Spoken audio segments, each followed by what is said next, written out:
കൂടി പറഞ്ഞാൽ എല്ലാവർക്കും കൂടി പറയാനുള്ള സമയം ഉണ്ടാവും. അതുകൊണ്ട് ഞാൻ ആ കാര്യത്തിലേക്ക് കുറിച്ചില്ല. അത് നിങ്ങൾ അതുമായിട്ട് മുന്നോട്ട് വരണം എന്ന് പിന്നെ ഞാൻ അമ്മൂമായി പറയുന്നു. ജില്ലാ വൈസ് പ്രസിഡന്റ്, നിങ്ങളുടെ കോർഡിനേറ്ററായ ജില്ലയുടെ വൈസ് പ്രസിഡന്റ് വിനോദ് പി മേനോനാണ് കടന്നു വന്നിരിക്കുന്നത്. അദ്ദേഹത്തെ ആദരവോടെ ഈ വേദിയിലേക്ക് ക്ഷണിക്കുകയാണ്. അതുപോലെ തന്നെ പിന്നെ ജില്ലാ ട്രഷറർ കയറി വന്നത് നൗഷാദ് കളപ്പാട്, ജില്ലാ ട്രഷറാണ്. അദ്ദേഹത്തെ ആദരവോടെ ക്ഷണിക്കുന്നു. പിന്നെ എനിക്ക് പറയാനുള്ളത്, സംഘടനാ പ്രവർത്തനം നമ്മൾക്ക് ഒരുപാട് ചെയ്യേണ്ടതുണ്ട്. ഒരു വലിയ ജംബോ എക്സിക്യൂട്ടീവ് കമ്മിറ്റിയാണ് ഇവിടെ ഉള്ളത്. കാരണം ഒരു എക്സിക്യൂട്ടീവ് കമ്മിറ്റി എന്നൊക്കെ പറയുമ്പോൾ ഇത്ര ആവുമ്പോൾ നമുക്ക് ഒരുപാട് വിഷമങ്ങൾ ഉണ്ടാവും. കാരണം ചില കാര്യത്തിലൊക്കെ നമുക്ക് വോട്ടിംഗ് ഒക്കെ ഉണ്ടാകണമെങ്കിൽ അതൊക്കെ വലിയ പ്രയാസമായിട്ട് വരാനും സാധ്യതയുണ്ട്. അതിനിപ്പോ ഒരു ഏകോപന സമിതിന്റെ ഭരണഘടനയിൽ വേണ്ട രൂപത്തിലുള്ള ഒരു നിശ്ചിത തീരുമാനമില്ലാത്തത് കൊണ്ട് നമ്മൾക്ക് ഇപ്പൊ ഇങ്ങനെ പോകട്ടെ എന്നില്ല. നിങ്ങളൊക്കെ യൂണിറ്റിന്റെ ഭാരവാഹികളാണെന്നാണ് ഞാൻ മനസ്സിലാക്കുന്നത്. യൂണിറ്റിന്റെ പ്രസിഡന്റ്, ജനറൽ സെക്രട്ടറി, ട്രഷറർ അതുപോലുള്ള ആളുകളായിരിക്കും ഇവിടെ വന്നിരിക്കുന്നത്. നമ്മൾ മനസ്സിലാക്കേണ്ട കാര്യം, ഏകോപന സമിതിയുടെ പ്രവർത്തനത്തിന് മാറ്റുകൂട്ടുന്നതിനാണ് നമ്മൾ വനിതാ വേദി രൂപീകരിച്ചിരിക്കുന്നത്. നമുക്കറിയാം, ഒരു പ്രകടനത്തിൽ 10 സ്ത്രീകൾ പോകുമ്പോൾ നമ്മൾക്ക് അത് ആ പ്രകടനത്തിന്റെ മാറ്റി വർദ്ധിപ്പിക്കും. ഒരു സമര പരിപാടി ആയിരിക്കാം, നമ്മൾ അതിന് മുമ്പിൽ ബാനർ പിടിച്ചിരുന്നത് ഒരു വനിതയാകുമ്പോൾ അതുകൊണ്ടാണല്ലോ ഈ വനിതകളെ കൊണ്ട് തന്നെ ആദ്യം മുതലേ നമ്മൾ പിടിപ്പിക്കുന്നത്. അപ്പോ അതന്നെയാണ് നമ്മുടെ പ്രവർത്തനം, നമ്മളെ സംഘടനന്റെ മികവ്. ഇത് ഇവർക്ക് വെറും ആണ് മാത്രമല്ല, ഇതിൽ പെണ്ണുങ്ങളും ധാരാളമുണ്ട്. ഇത് നമ്മുടെ കുടുംബമാണ് എന്ന് പുറത്തുള്ള ആളുകൾ മനസ്സിലാക്കുന്നതുകൊണ്ട് എല്ലാ സംഘടനകൾക്കും വനിതാവിംഗില്ലാത്ത ഒരു സംഘടനയില്ല. അതൊക്കെ അതിന്റെ ഭാഗമായിട്ടാണ്. അതുകൊണ്ട് തന്നെ ഓരോ യൂണിറ്റിലും വനിതാവിംഗ് ഉണ്ടാക്കുന്ന പ്രവർത്തനമാണ് ഇപ്പോൾ ഇവിടെ ആദ്യത്തെ അജണ്ടയിൽ നിൽക്കുന്നത്. അത് നമ്മൾ ഏകോപന സമിതിക്ക് 200ഓളം യൂണിറ്റുകൾ കൃത്യമായിട്ട് പ്രവർത്തിക്കുന്നു. ആരാണ് നമ്മളെ വനിതാ വിംഗിന്റെ അംഗങ്ങൾ എന്ന് പറഞ്ഞു കഴിഞ്ഞാൽ കച്ചവടക്കാരായ വനിതകളെ ചിലപ്പോൾ ഉണ്ടായിക്കൊള്ളുന്നില്ല. അപ്പോ അവിടെ കച്ചവടക്കാർക്ക് ഭാര്യമാരുണ്ടാവുമല്ലോ, ഇതിനിപ്പോ സംശയം ചിലപ്പോൾ ഉണ്ടായിക്കൊള്ളുന്നില്ല, ചിലർക്ക് ഇല്ലാത്തതുള്ളൂ, ബാക്കി എല്ലാവർക്കും ഭാര്യമാർ. അപ്പോ അവരാണ് വനിതാ വിംഗിന് നേതൃത്വം നൽകേണ്ടത്. കച്ചവടക്കാരായ വനിതകൾ ഉണ്ടെങ്കിൽ അവരാണ് ഇതേപോലെ ഏകോപന സമിതിന്റെ മെമ്പർഷിപ്പ് ഉള്ള അംഗങ്ങളാണ് നമ്മൾ ഭാരവാഹികളായിട്ട് യൂണിറ്റ് തലത്തിൽ വരേണ്ടത്. ചില സ്ഥലത്തൊന്നും അത് ധാരാളം ഉണ്ടായിരിക്കില്ല.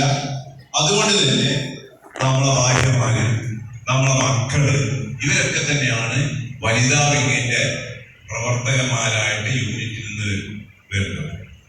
അപ്പോ ആ രൂപത്തിൽ നമ്മൾ യൂണിറ്റുകൾ ശക്തമാക്കുന്ന പ്രവർത്തനമാണ് നമുക്ക് വേണ്ടത്. ഇതിപ്പോ നമ്മൾ 200 യൂണിറ്റിലും നമ്മൾക്ക് ഇതേപോലെ വനിതാ വിംഗ് ഉണ്ടാക്കാൻ നമുക്ക് കഴിയും. ഒട്ടനവധി പദ്ധതികൾ നിങ്ങൾ ഇവിടെ തുടങ്ങാൻ പോകും. അപ്പൊ അതുകൊണ്ട് തന്നെ ഇപ്പൊ കഴിഞ്ഞ പ്രാവശ്യം നമ്മള് ഒരു കൂപ്പൺ പിരിവ് നടത്തി എന്ന് എനിക്ക് ഓർമ്മയുണ്ട്. പക്ഷെ അത് നമ്മൾ വേണ്ടത്ര വിജയിക്കാതിരിക്കാൻ കാരണം എന്താ പറയുക, നമ്മൾ വനിതാ വിംഗ് ഇല്ലാത്ത യൂണിറ്റിൽ പോലും നമ്മൾ ഇതേപോലെ യൂണിറ്റ് കമ്മിറ്റി എടുത്ത് ഒരു ബുക്ക് കൊടുത്തു. മേൽ കമ്മിറ്റി എന്ത് ചെയ്തു, അത് വേണ്ടത്ര പിടിച്ചില്ല. കാരണം അവിടെ വനിതാ വിംഗ് ഇല്ല, അല്ലാത്ത സ്ഥലത്തും നമ്മൾ കൊടുത്തിരുന്നു. അപ്പൊ ഒരു വനിതാ വിംഗ് കമ്മിറ്റി അവിടെ ഉണ്ടെങ്കിൽ ഇപ്പൊ 2, 3, 4, 5 ആൾ മതി. നിങ്ങളിപ്പോ അവിടെ എല്ലാം മുഴുവൻ കച്ചവടക്കാരും ഭാര്യമാരെ കിട്ടിയിട്ട് വനിതാ വിംഗ് ഉണ്ടാക്കണം എന്ന് പറഞ്ഞാൽ അത് നടക്കില്ല. ഇല്ല ആളെ വെച്ച് ഉണ്ടാക്കിക്കൊണ്ട് നമ്മൾ ഇതേപോലെ തന്നെ നമ്മൾ കുടുംബ സുരക്ഷാ പദ്ധതിയിൽ ചേർന്നിട്ടുള്ള മുഴുവൻ കൂടി നിങ്ങൾക്ക് വിളിച്ചു കേൾക്കാൻ കഴിയും. 5 ആള് മതി.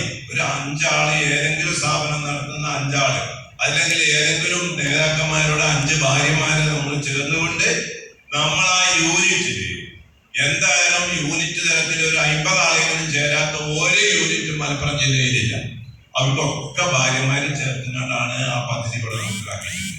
ഇവിടുത്തെ കുടുംബിനികൾക്ക് വേണ്ടി, നമ്മളെ കുടുംബങ്ങൾക്ക് വേണ്ടിയാണ് ആ പദ്ധതിയിൽ നിങ്ങൾ ഭാര്യമാരെ ചേർത്തൽ നിർബന്ധമാണ്. ഇപ്പോ ആ പദ്ധതിയിൽ 100 രൂപ ഭാര്യമാർക്കും ഇതേപോലെ 100 രൂപ ഭർത്താക്കന്മാർക്കും നമ്മൾ തീരുമാനിക്കുമ്പോൾ ആദ്യം അതിൽ ഒരാളുകൾക്ക് ചേരേണ്ട തുക 200 രൂപയാണ്. അത് ഭാര്യമാരെ ഫ്രീ ആക്കിക്കൊണ്ടാണ് നമ്മൾ ആ 200 രൂപ ആക്കിക്കൊണ്ട് നമ്മൾ പോയത്. ഇപ്പൊ നമുക്കറിയാം, ഭർത്താവ് മരിച്ചു കഴിഞ്ഞാൽ ഭാര്യ അടക്കേണ്ട 100 എന്നാൽ ഭാര്യ മരിച്ചു കഴിഞ്ഞാൽ ഭർത്താവ് അടക്കേണ്ട 200. ആ പദ്ധതി 200ന്റെ പദ്ധതിയാണ്. ഒരാൾ മരണപ്പെട്ടാൽ 200 രൂപ കൊടുക്കണം. പക്ഷെ നമ്മൾ മനസ്സിലാക്കേണ്ടത്, ഭാര്യമാരെ നമ്മൾ ഈ പോലെ ആ കുടുംബത്തിന്റെ പദ്ധതി നിലനിൽ നിങ്ങളെ അതിൽ ഉൾപ്പെടുത്തിയത് അങ്ങനെയാണ്. ആ 200 രൂപയ്ക്ക് രണ്ടാളും കൂടി ചേരുക എന്നുള്ളത്.